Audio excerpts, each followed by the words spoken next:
أعوذ بالله من الشيطان الرجيم بسم الله الرحمن الرحيم خيركم من تعلم القرآن وعلمه السلام علیکم ورحمۃ اللہ وبرکاتہ۔ اسلامک ٹیچر چینل کے ساتھ میں ہوں آپ کا میزبان نثار احمد۔ امید ہے کہ آپ سب خیر و عافیت سے ہوں گے۔ اللہ تعالیٰ سے دعا ہے کہ اللہ تعالیٰ ہم سب کو دین سے ایمانوں میں سیکھنے، سمجھنے اور اس پر عمل کرنے کی توفیق عطا فرمائے، آمین۔ سامعین اکرام، آج کا ہمارا جو سبق ہے وہ ہے مخرج نمبر 10۔ مخرج نمبر 10 نون کا مخرج ہے۔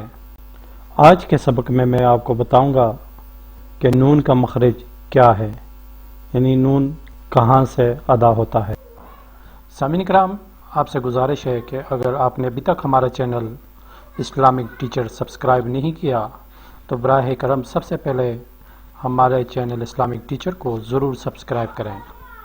چینل کو سبسکرائب کرنے کے بعد بیل آئیکن پر ضرور کلک کریں تاکہ ہماری ہر روز نئے آنے والی ویڈیو آپ کو یوٹیوب پر آسانی سے نظر آ سکے اور آپ ہر روز کے سبق میں شامل ہو سکیں۔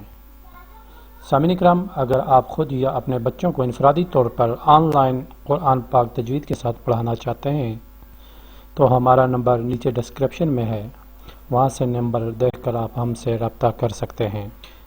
موضوع سامعین، آج کا ہمارا جو سبق ہے وہ ہے مخرج نمبر 10۔ مخرج نمبر 10 نون کا مخرج ہے۔ زبان کی سائڈ سے نوک تک کا حصہ جب ثنایا، رباعی اور انیاب ان 3 دانتوں کے مسوڑوں سے لگے تو یہاں سے نون ادا ہوتا ہے۔ سامعین اکرام، یہ آپ کو تصویر میں جو نظر آ رہا ہے یہ 3 دانت ہیں۔ یہ والا جو ہے ثنایا، رباعی اور انیاب، ان 3 دانتوں کے مسوڑوں کے ساتھ جب زبان کی سائڈ نوک تک کا حصہ، جو زبان کی سائڈ کا نوک تک کا حصہ ہے وہ ان 3 دانتوں کے مسوڑوں کے ساتھ لگے تو نون ادا ہوتا ہے۔ یہ آپ کو اس تصویر میں بھی نظر آ رہا ہے، ثنایا، رباعی اور انیاب، ان 3 دانتوں کے مسوڑوں کے ساتھ آپ نے زبان کی سائڈ کو لگانا ہے اور یہاں سے نون ادا ہوتا ہے۔ آپ کوشش کریں ادا کرنے کی۔ نون، نون، نون، نون، مشق کرتے ہیں۔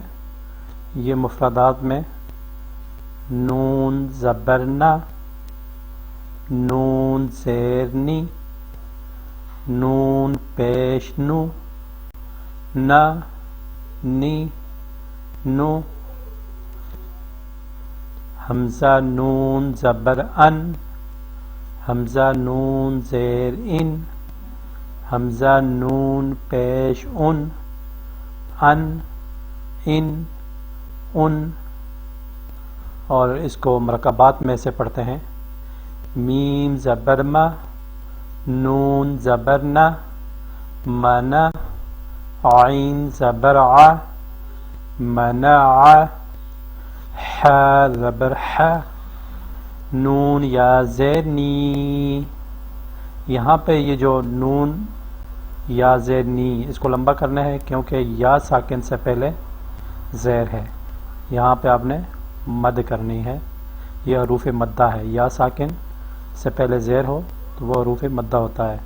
نون یا زیر نی، حنی، فا 2 پیش فن، حنیفن، نون حمزہ پیش نو، میم زیر می، نو می، نون پیش نو، نو می نو، حمزہ نون زبر ان۔ یہاں پہ جو ہے حمزہ نون زبر ان، یہاں پہ آپ نے اخفا کرنا ہے۔ اخفا کا مطلب ہے کہ اگر نون ساکن یا نون تنوین کے بعد، نون تنوین 2 زبر 2 زیر 2 پیش کو کہتے ہیں، نون ساکن یا نون تنوین کے بعد 15 حروف میں سے کوئی حرف آ جائے تو پھر اس نون ساکن یا نون تنوین کو اس مخرج سے علیحدہ کر کے اس کی آواز کو ناک میں چھپا کر پڑھتے ہیں. ان پڑھیں گے، حمزہ نون زبر ان نہیں پڑھیں گے، ان. اس کی جو آواز ہے نون کی اس کو ناک میں چھپا کے پڑھیں گے، یہاں پر اخفا کریں گے. تو وہ 15 حروف جو ہیں اخفا جہاں پہ ہوتا ہے وہ علیحدہ سبق ہے، انشاءاللہ آگے میں آپ کو پڑھاؤں گا کہ اخفا کیا ہوتا ہے. مطلب اخفا کا مطلب ہے کہ آواز کو چھپائیں گے، نون کی جو آواز ہے اس کو چھپائیں گے.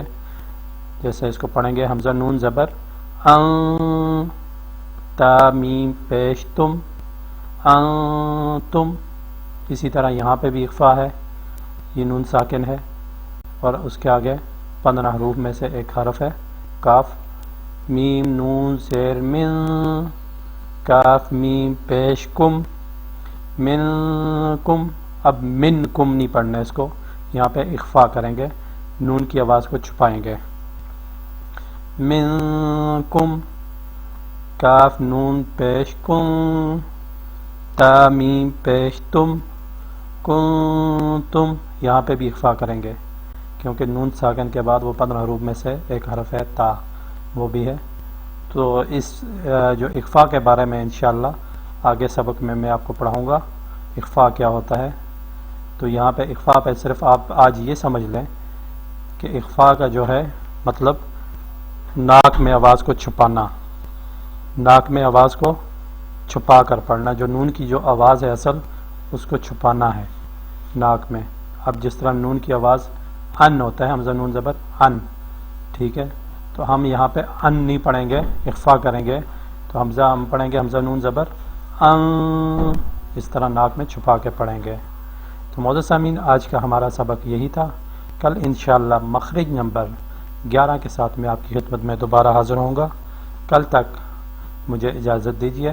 اللہ تعالیٰ سے دعا ہے کہ اللہ تعالیٰ ہم سب کو قرآن پاک صحیح سیکھنے، سمجھنے اور اس پر عمل کرنے کی توفیق عطا فرمائے. آمین. وآخر دعوانا ان الحمد للہ رب العالمین.